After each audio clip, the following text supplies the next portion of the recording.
At 72 years old, I finally stopped running. For most of my life, I was chasing something. Success, security, recognition, stability. I believed that if I just worked a little harder, stayed a little longer, sacrificed a little more, one day I would feel complete. But that day never came. Instead, what came was time, and time does not wait for anyone. When I was young, I measured life in achievements. First job, first promotion, first house, first big purchase.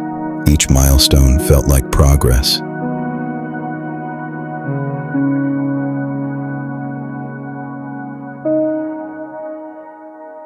But what I didn't realize was this. While I was building a life, I was missing moments inside it.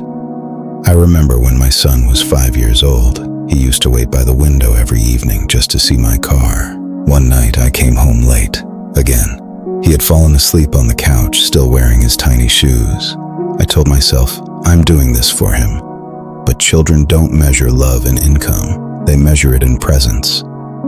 For 40 years, I woke up to alarm clocks, rushed breakfasts, traffic, meetings, deadlines. I mastered productivity, but I forgot stillness. I knew how to close deals, but I didn't know how to sit quietly with my own thoughts. At 50, I started feeling restless, not unhappy, just empty.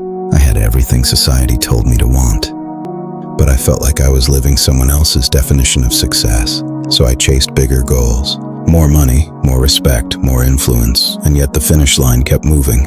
At 60, a close friend of mine passed away unexpectedly. We had plans to travel someday. Someday never arrived. At his funeral, I looked around the room and thought, all of us believe we have time. We speak about the future like it's guaranteed. It's not. There is something aging teaches you that youth cannot understand. Time feels slow when you are living it, but it feels brutally fast when you look back.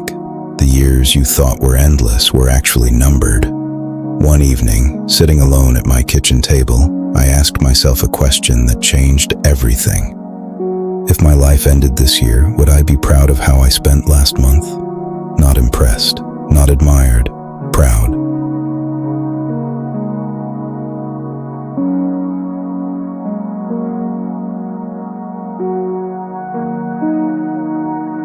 The answer scared me, because I realized I had confused motion with meaning. Busy does not equal fulfilled. Productive does not equal present. We postpone joy for later. Later, when the project ends. Later, when the kids grow up. Later, when the mortgage is paid. Later, when we retire. But here is the truth.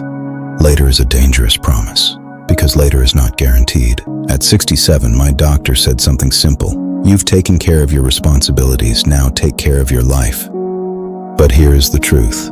Later is a dangerous promise, because later is not guaranteed.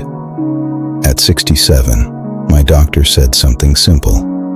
Morning sunlight, slow conversations, long walks without a destination.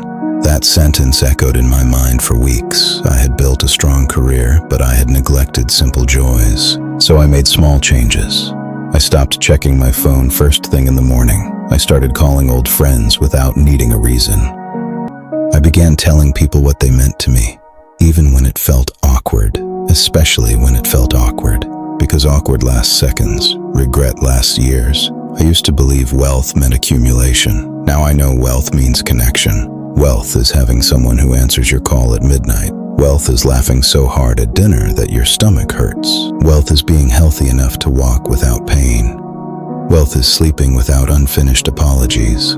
Here's what no one tells you. Most regrets do not come from failure. They come from hesitation. The trip you never took. The love you never expressed. The apology you delayed. The dream you kept postponing. The apology you delayed. The dream you kept postponing. You rarely regret the risks you took. You regret the ones you were too afraid to take. You rarely regret the risks you took. You regret the ones you were too afraid to take.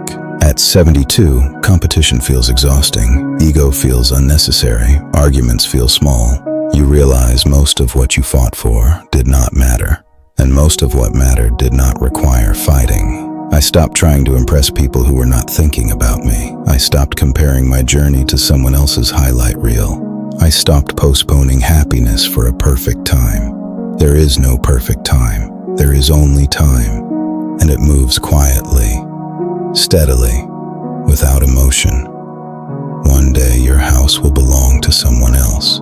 Your job will be filled by someone new. Your possessions will be placed into boxes. But the way you made people feel, that remains in stories, in memories, in hearts. If you are in your 30s, 40s, or 50s, listen carefully. Ambition is good. Work hard. Build stability. But do not sacrifice your entire present for a future that may never arrive. Sit at the dinner table without distractions. Look into people's eyes when they speak. Say, "I love you," more than you say, "I'm busy." Because one day, there will be a last time you do everything. The last bedtime story, the last phone call, the last hug.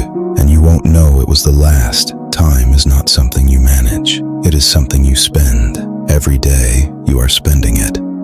The question is not whether time is passing. The question is, are you spending it on what truly matters? At 72, I do not wish I had worked harder. I do not wish I had earned more titles. I do not wish I had impressed more strangers. I wish I had been present sooner. But here's the good news. If you are listening to this, it is not too late. Call someone, forgive someone, start something, end something that drains you. Choose depth over distraction.